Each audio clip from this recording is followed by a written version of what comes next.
Bonjour à tous, on se retrouve après cet Exatrek quelques temps après. Donc, je vais vous faire une petite revue de tout le matériel que j'ai utilisé. Faire ces 81 jours de périple à travers la France, de Wissembourg en Alsace jusqu'à Hendaye au Pays Basque, en passant par tous les massifs montagneux. Allez, c'est parti!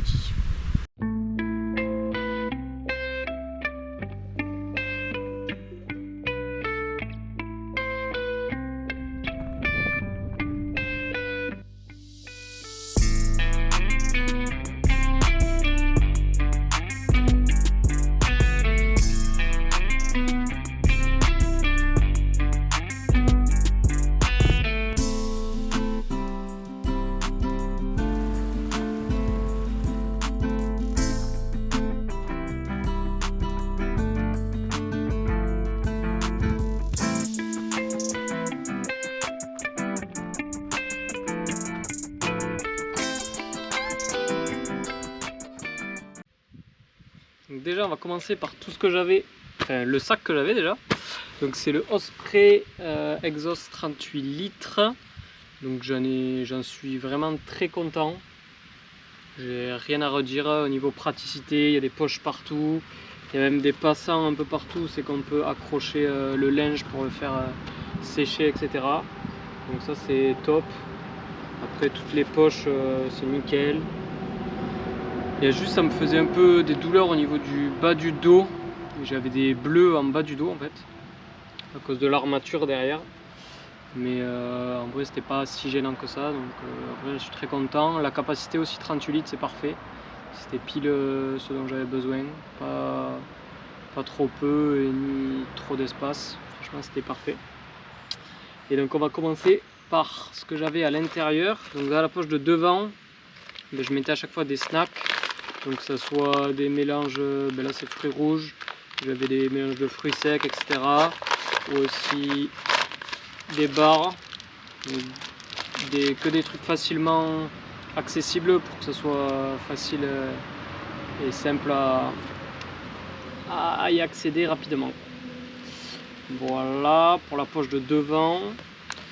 Après là j'avais une poche à zip derrière, c'est que j'avais les lunettes que j'ai pas forcément beaucoup utilisé,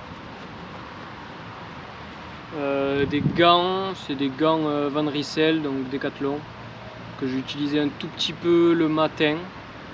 C'était largement suffisant, mais ils sont pas très chauds, mais c'était suffisant pour la période dans laquelle j'utilisais.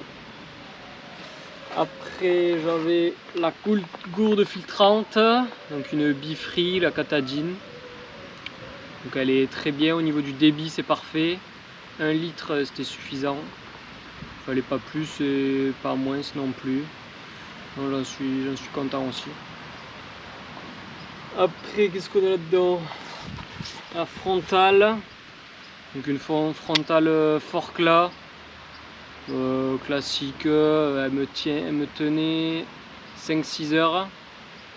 Si je l'allumais pas au max de la capacité, à la moitié. Donc elle est pas mal, mais c'est pas non plus exceptionnel. Puis elle est un peu lourde. Je pense que pour les prochaines aventures, je vais la changer. Mais ça a fait le taf pour cette aventure-ci. Après, à l'intérieur aussi, j'avais une autre poche. Ici, avec une poche filet. Donc avec dedans, j'avais la crème solaire. Qu'au final, je m'en suis pas beaucoup servi. Après, j'avais donc ça, Pur Essentiel, c'est un roller pour les articulations. Donc ça je l'ai utilisé parce que quand j'avais eu ma douleur au niveau de l'ischio-jambier, et je me le suis passé et au final ça me faisait assez du bien. Après je sais pas si c'est psychologique ou c'est un réel effet, mais en tout cas ça m'a fait pas mal de bien. Je me le mettais aussi parce que j'avais des douleurs au niveau du moyen fessier, donc je me le mettais aussi ici. Je pense que c'est pas mal en vrai, c'est pas mal. Après qu'est-ce qu'on a? Après la crème NOC, ça la base des bases, ça pour les pieds, pour ne pas avoir d'ampoule, pour pas que les pieds chauffent, etc. Ça c'est le top du top. toujours en avoir. Après on a le briquet, donc ça je l'ai pris en cours de route pour faire marcher le réchaud et la popote qu'on verra après. Ça super important aussi, stick à lèvres, surtout je me suis servi beaucoup dans les Alpes parce qu'avec la neige les lèvres qui gercent et c'est hyper désagréable quand ça commence à gercer. Donc même si ça a gercé quand même en mettant ça, mais ça c'est vraiment super important. Voilà ce que j'avais dans ces poches. Après devant, au début j'étais parti avec 2 flasques comme ça, sauf que j'en ai perdu une en cours de route. Donc après je suis parti sur une bouteille en plastique qui faisait 1 litre. Au final ça me permettait d'avoir plus de capacité d'eau que 2 flasques, parce que les flasques elles font 500 ml. Donc ça c'était pas mal au final d'avoir des bouteilles en plastique, même si le plastique c'est pas ouf, mais au moins ça, en plus ça reste bien dans la poche, donc ça au final c'était pas plus mal. Après j'avais 2 petites poches devant, donc dans une j'avais la GoPro avec laquelle je filme, et dans l'autre j'avais mon porte-monnaie, mon téléphone, et là je les ai pas, mais j'avais les écouteurs que j'ai acheté aussi en cours de route. Donc voilà pour les poches. Ah oui, les poches ici. Donc après j'avais 2 poches filées sur les côtés qui étaient assez pratiques. Dans une j'avais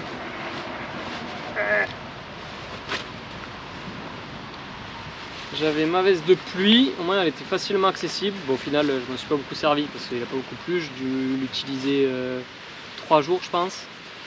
Donc c'est une veste eau de l'eau, voilà, c'est une veste eau de l'eau qui fait le taf pour les petites pluies. À mon avis si je prenais des grosses pluies, je ressortais, j'étais trempé. Mais là pour ce que j'ai eu, ça fait largement le taf.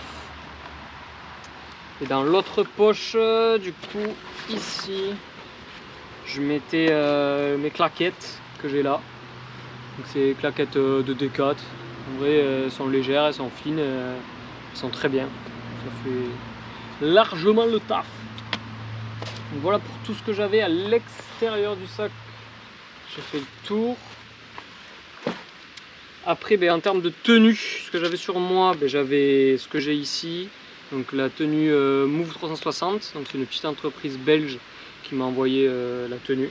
En vrai elle est vraiment top, genre elle a pas bougé, elle est comme neuve depuis, alors que je l'ai mis quasiment tous les jours. En alternance avec l'autre tenue que je vais vous montrer après. Mais genre elle était vraiment super bien. Vraiment respirant, je la lavais que une fois tous les 3-4 jours. Et franchement ça sentait pas, au niveau odeur c'est le top. Non vraiment j'en suis hyper content. Après au niveau des chaussures, j'ai fini avec celle-là, donc les Hoka Speedgoat 5, donc où j'ai débuté aussi avec celle-là, donc les Hoka Speedgoat 5, une autre paire du coup.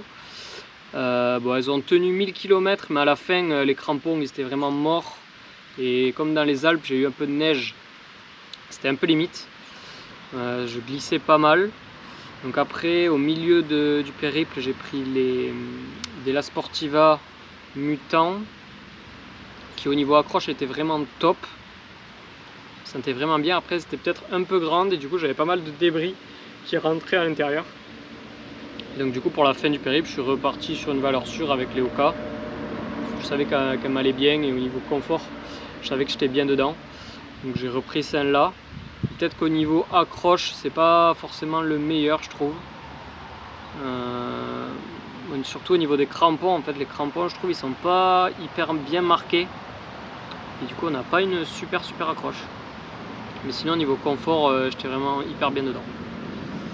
Voilà, après les bâtons, donc au début de l'aventure je suis parti avec les bâtons Guidetti, c'était des bâtons de trail ultra légers que j'aimais trop. C'était vraiment bien, ultra léger, je me sentais bien dedans, enfin bien avec et tout. Sauf que je les ai cassés bêtement, c'est de ma faute, c'est même pas la faute des bâtons qui étaient pas assez solides ou quoi. Mais du coup en cours de route j'ai changé et j'ai pris les Black Diamond, donc en alu, donc ils sont beaucoup plus lourds, mais au moins ils étaient, enfin, je savais qu'ils casseraient pas et que s'ils s'endommageaient, ce serait juste qu'ils se plient un peu. Mais là du coup ils ont pas bougé, c'est nickel. Et comme j'en avais besoin pour monter la tente, j'avais besoin de trucs solides pour pas avoir à m'inquiéter des bâtons qui se cassent. Voilà, très content aussi, même si je trouve qu'ils sont quand même assez lourds. Donc peut-être que je les changerai pour une prochaine aventure pour avoir des bâtons un peu plus légers. Voilà, donc ça pour l'extérieur du sac. Et pour ma tenue on est bon. Ah oui, et la casquette, donc une casquette Columbia, donc qui était bien et pas bien à la fois. Genre j'aimais bien le port et tout, sauf que je transpirais beaucoup parce qu'elle laisse pas forcément elle respire pas forcément beaucoup. Donc peut-être que je partirai sur une casquette exprès de running pour les prochaines aventures, pour que ça soit beaucoup plus respirant et que je transpire moins de la tête. Voilà. Donc là on va rentrer dans le vif du sujet avec ce que j'avais dans le sac. Donc normalement ce que j'avais dans le sac tout en haut du sac, c'était un sac en plastique où c'est que je mettais toute ma nourriture à l'intérieur. Et ensuite on trouvait tous les items. Donc là c'est un gros sac de 20 litres, un sac Sea to Summit, donc un sac étanche. Donc c'est que j'ai mis 3-4 sacs à l'intérieur. Donc dedans on retrouve au début déjà toute la partie électronique que j'ai mis dans un petit sac de congélation. Donc dedans on retrouve un chargeur, enfin un port de charge, où c'est qu'il y a 3 prises, 2 prises USB et une prise USB-C. Ça me permettait de recharger plusieurs appareils à la fois. Donc comme je trouvais pas non plus d'électricité tous les jours, c'était pas mal, même s'il est assez lourd. La marque c'est Sun Slice, donc je l'ai acheté sur le site Lyophilisé & Co. C'est un peu lourd mais en vrai c'est assez pratique, donc c'est bien. Après j'ai tous les chargeurs, que ce soit GoPro, téléphone, lampe frontale, montre aussi. Voilà. Donc après j'ai une batterie externe que j'avais, donc la Nightcore 20 mAh, que j'ai acheté aussi sur le site Lyophilisé & Co. Ça j'en suis vraiment hyper content. Je tenais à chaque fois 5-6 jours sans la recharger. Donc je chargeais tous les jours mon téléphone, ma montre, et 1 à 2 fois par semaine la GoPro. Bon, la lampe frontale j'ai pas beaucoup utilisé, donc je la rechargeais pas souvent. Mais sinon elle marchait bien. Le seul petit inconvénient, c'est qu'il faut qu'elle charge toute la nuit pour qu'elle soit chargée à fond. Donc ça j'étais obligé de soit d'attendre dans un camping, soit quand j'ai dormi 2-3 fois chez l'habitant, je rechargeais quand j'étais chez l'habitant. Mais sinon c'est assez compliqué à recharger. Mais je suis quand même très content. Après aussi du coup j'avais la montre. Donc c'est une Garmin Forerunner 945 que j'ai depuis 2 ans et celle-là fait très bien le taf, j'en suis très content. Donc, voilà. Mais j'étais quand même obligé de la recharger tous les jours.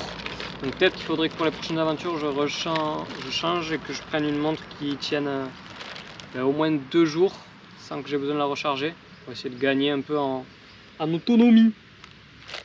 Donc, voilà, donc premier petit sac, donc l'électronique. Ensuite qu'est-ce qu'on avait?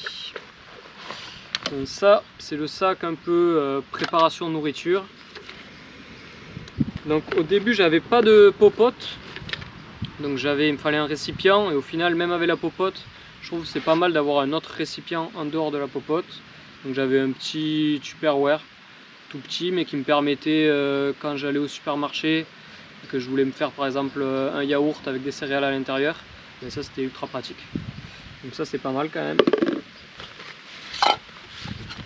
Ensuite la popote en elle-même, donc la popote Tox ultra léger, vraiment hyper content. Le seul petit inconvénient c'est que j'aurais aimé celle qui est un peu plus évasée, parce que celle-là elle est tout en long et du coup comme je me faisais moi des grosses quantités, ça pouvait un peu cramer en dessous et pas forcément être chaud au dessus. Donc peut-être pour la prochaine aventure, soit prendre une de 1 litre, comme là c'est une 550 ml, ou soit prendre celle qui est de 750 ml aussi, mais qui est un peu plus sur la longueur plus que sur la hauteur. Donc ça me permettrait de mieux chauffer les aliments. Voilà, mais sinon je suis content. Et dedans du coup j'avais une petite éponge pour laver la popote, et du coup le réchaud, donc ça j'en suis hyper content, le BRS 3000. Donc il est tout petit, tout léger, il prend pas de place. Franchement c'est le top. Ça coûte pas cher, c'est hyper bien. Voilà pour la popote et le réchaud.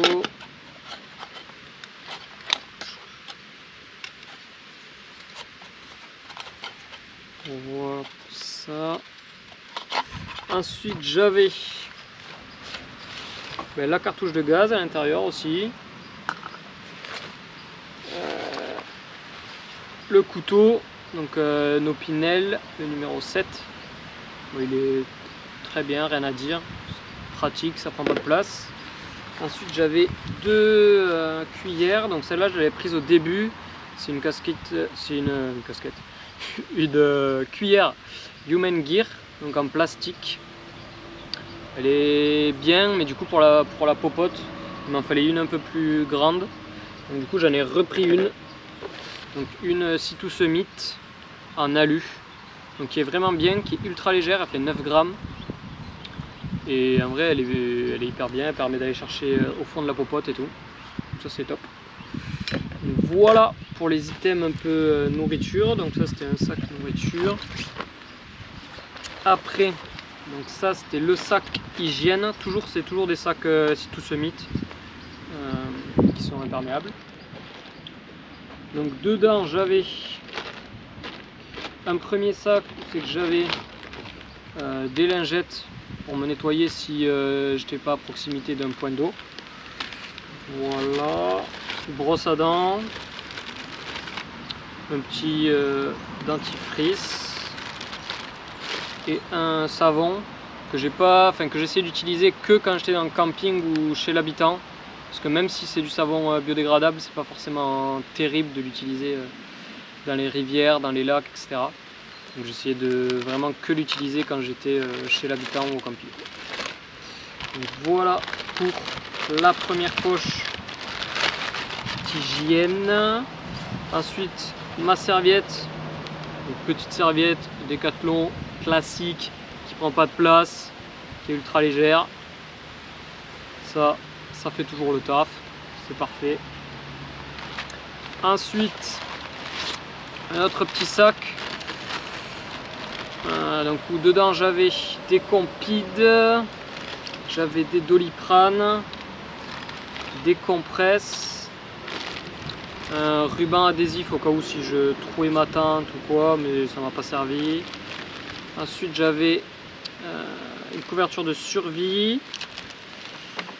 voilà, du fil aussi pareil si j'avais quelque chose qui se cachait ou quoi, ça peut toujours servir. Après j'avais du titri, donc ça c'était pour les ampoules. J'avais aussi des aiguilles, donc où je perçais si j'avais des ampoules, surtout au début j'en ai eu, donc où je perçais les ampoules.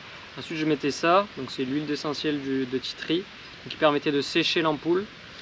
Et après je la laissais à l'air libre toute la nuit. Et après en général soit je mettais des Compides si c'était sur le pied, ou sinon je mettais rien si c'était sur les orteils. Ça c'est super vraiment pour sécher les ampoules. Voilà pour cette autre poche, donc pour le kit hygiène et bobologie on va dire.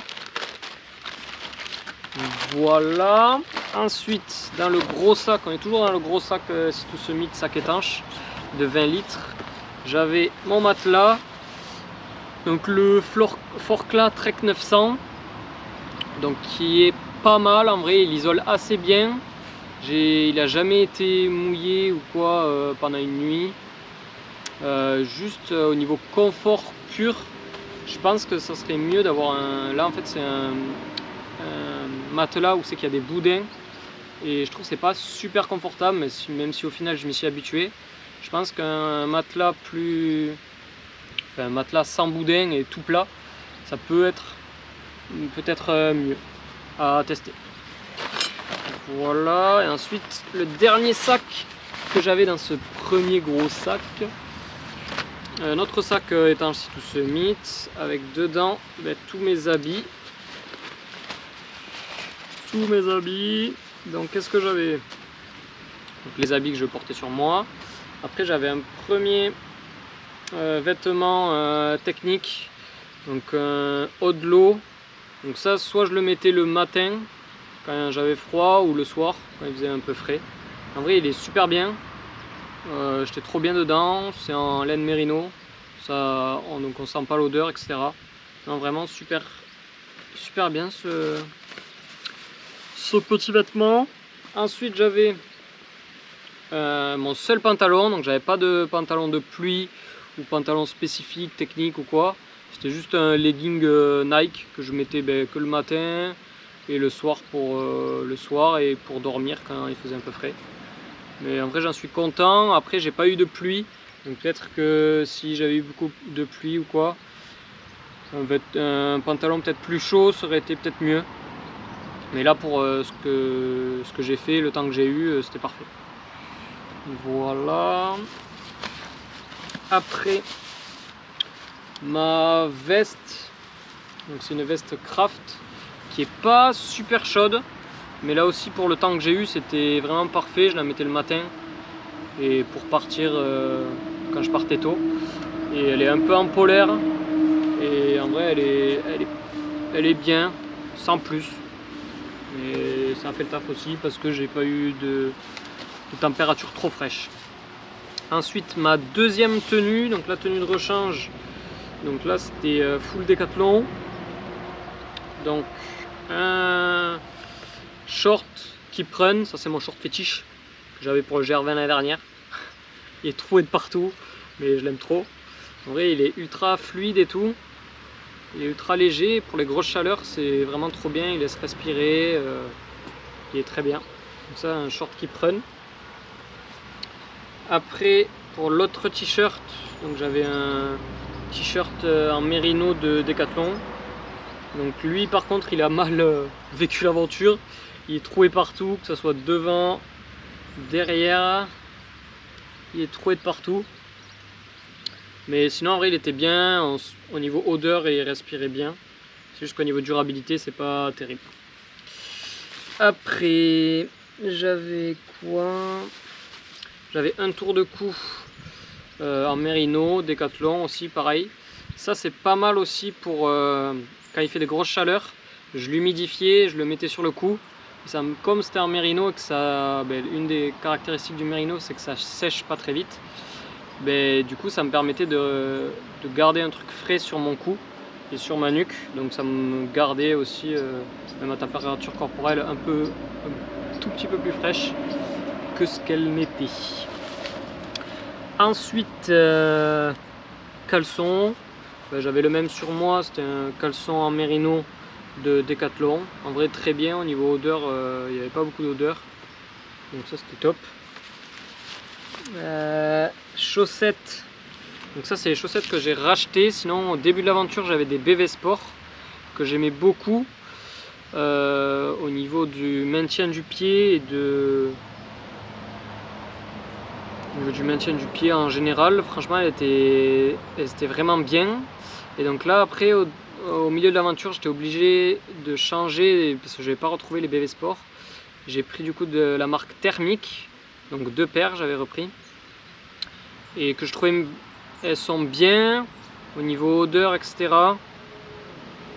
Après je les trouve un peu longues au niveau hauteur, mais bon ça c'est un point de vue perso, et elles étaient un poil grandes, donc ça baillait un peu, mais elles étaient pas trop mal. Mais je préfère quand même les BV Sport. Voilà. Ce que j'avais d'autre, j'ai un bandeau donc pour les oreilles que j'ai dû utiliser 1 ou 2 fois le matin, mais c'est de la marque Buff, j'adore cette marque, mais voilà, je l'ai pas beaucoup utilisé, mais en vrai il est bien. Et après j'avais un dernier truc, c'était mon petit, en vrai j'aurais pu utiliser ça pour faire la nuit, c'est vrai que j'ai même pas pensé au final, mais c'est un petit masque pour la nuit, pour éviter d'avoir la lumière. Comme je me couchais souvent tôt et qu'il y avait toujours la lumière, ben, je mettais ça pour la nuit. Voilà. Voilà. Donc pour ce premier sac, on est bon. Le deuxième sac maintenant, donc ça c'était un sac un sac couchage. Donc toujours dans un sac Sea2 Summit. Donc là c'est un 13 litres. Et donc dans le 13 litres, j'ai rentré deux choses. J'ai rentré l'itinéraire phare, la tente. Donc la MT900 de Forclaz, la tente Tarp MT900 de Forclaz. Donc ça j'en suis vraiment hyper content. C'est facile à monter, elle est légère. Franchement rien à dire. Après bon, il y a pas mal de condensation, mais ça c'est normal, surtout quand on est à côté des lacs, soit ou en altitude, ou à côté des rivières. Pas mal de condensation le matin, mais ça je pense que c'est pour toutes les tentes, c'est pareil. Donc sinon j'en suis très content. Après un des points négatifs, ça pouvait être potentiellement la couleur, donc en étant blanc. Au final c'était pas forcément dérangeant, elle est pas très sale au final. Et puis le matin ça pouvait être dérangeant pour le fait que ça laisse rentrer la lumière, mais comme je partais tôt, ça me dérangeait pas plus que ça. Donc voilà, très content de cette tente. Et après le dernier élément, donc toujours je l'ai mis dans un sac étanche, donc mon sac de couchage. Donc mon sac de couchage qui était le Hyperion de chez Thermarest, le Hyperion 0 degré. Punaise. Le Hyperion 0 degré chez Thermarest, donc il est vraiment top. J'ai jamais eu froid avec, à part peut-être une fois à 2400 mètres d'altitude dans les Alpes. C'est que j'ai dû m'habiller entièrement et me mettre dans le sac de couchage, mais sinon j'ai eu zéro froid, vraiment hyper bien. Ultra confort, même pour le ranger et tout, il se plie ultra bien, donc vraiment ultra content. Mais je crois que j'ai fait le tour de tout ce que j'avais, hein. Là, ça, et voilà. Donc vous savez un peu avec tout ce quoi je suis parti sur ces 3 mois d'Exatrek, qui était une expérience incroyable. Donc voilà, je vais vous laisser là pour cette vidéo. N'hésitez pas à vous abonner pour suivre les prochaines aventures et à peut-être pourquoi pas me conseiller des aventures en commentaire, des choses exceptionnelles, pas forcément à pied, ça peut être à vélo, en canoë, je sais pas quoi, en ballon dirigeable, ce que vous voulez. N'hésitez pas à me faire vos propositions en commentaire. N'hésitez pas aussi à me laisser un petit like, ça fait toujours le plaisir. Et puis voilà, et surtout, n'oubliez pas, vivez vos rêves partout, toujours. Ciao.